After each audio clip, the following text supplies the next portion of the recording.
Haideți, doamna Chiricuță. Să rămână. Ce ne-ați adus aici?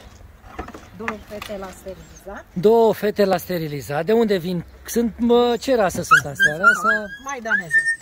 Maidaneze. De unde vin ele? De unde vin? Din comuna Sohatu. De la Sohatu câți kilometri sunt până aici? Aproape 40. Și care e istoria lor? De unde vin ele? Ce istoric au? Aparțin unei familii cu venituri reduse. Cu venituri reduse. Amărâta mama a venit acum câțiva ani, a tot făcut Deci pui, aparțin unor oameni sărmani și dumneavoastră îi ajutați să drumul castrați. Și pe ce mai avem acolo? o pisică pe care am luat-o, o cățeală cățelușă. pe care am luat-o Și o pisicuță. o pisică cu probleme. Și o pisică cu probleme la urechi. Am înțeles. Și trebuie să-i ajutăm. Haideți să-i băgăm înăuntru.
The dogs brought by Mrs. Chiricuță from the village are spayed.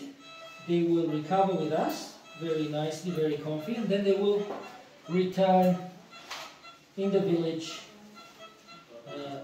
with a new life, right?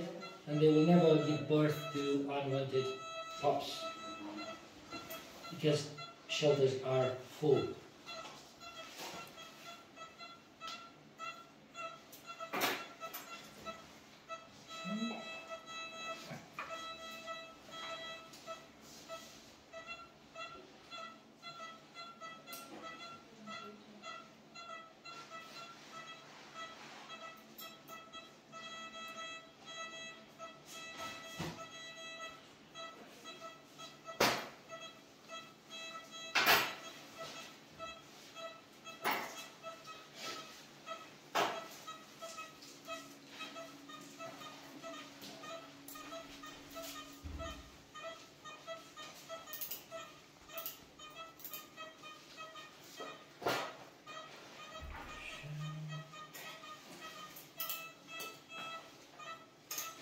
Ok. La chiricuță să-i punem pe ăștia. Să nu cadă. Ok. Vreau să vă ajut. Hai. Ușor, ușor, ușurel. Ușurel. Hai.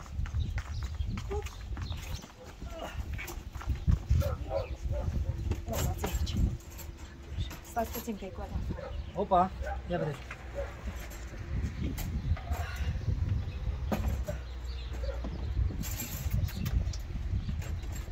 Ok. Aveți grijă, da? Bun. Sănătate, sănătate. Puteți să ne descrieți situația de la noastră în comunitate? Acum 10 ani m-am mutat de la oraș la țară. Primele impresii au fost înfiorătoare. La fiecare intersecție erau mame cu pui. Mare parte din animalele astea sfârșeau sub roți sau și mai rău stăteau rănite pe marginea drumului. De 10 ani de zile am încercat să fac tot ce pot ca să le fac viața mai bună. Am dus câte un animal la sterilizat în București, dar efortul financiar este fantastic de mare. Așa că, spre norocul lor, am descoperit că există Center of Hope, un spital veterinar în care animalele pot fi sterilizate gratuit. Mare parte din aparținători de acolo din sat nu sunt de acord cu sterilizarea. Mica parte care acceptă acest lucru spun mereu că nu au bani pentru așa ceva, așa că avantajul faptului că există acest spital veterinar aici, Center of Hope, este foarte mare și este un real ajutor pentru câinii nimănui care există cam în toate satele. Eu singură nu pot face față să-i hrănesc pe toți, să îi sterilizez pe toți, să îi ajut în condițiile în care sunt animale rănite și costurile medicale sunt fantastice. Așa că de mai bine de 10 ani fac eforturi împreună cu comunitatea medicală de aici și sper că într-o zi ceva se va schimba în bine pentru ei, pentru animalele astea.